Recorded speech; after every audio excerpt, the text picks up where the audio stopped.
ഇന്ന് നമുക്കൊരു desert hamper സെറ്റാക്കിയാലോ? ഈ ഹാമ്പേഴ്സ് സെറ്റ് ചെയ്യുമ്പോൾ അതിൽ ഐറ്റംസ് ഉണ്ടാക്കുന്നതിനേക്കാൾ ബുദ്ധിമുട്ട് അതൊരു ബോക്സിൽ അറേഞ്ച് ആക്കുന്നതാണല്ലേ.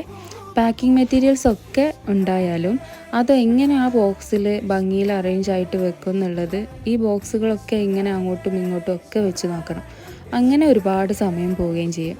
അപ്പോൾ ഈ ഒരു ഡെസേർട്ട് ഹാമ്പറിൽ നമുക്ക് വെക്കാനുള്ളത് ഒരു ട്രസ്ലെഷ്യസ് മിൽക്ക് ഫ്ലേവറിൽ വരുന്ന lunch box, chocolate ganache filled macarons, chocolate Nutella hazelnut brownie bites, പിന്നെ കുറച്ച് ചോക്ലേറ്റ്സുമാണ് കേട്ടോ. എന്തായാലും ഈ കുഞ്ഞ് ഹാമ്പർ ആൾക്ക് ഇഷ്ടപ്പെട്ടു എന്ന് പറഞ്ഞു. നിങ്ങൾക്ക് ഇഷ്ടമായോ?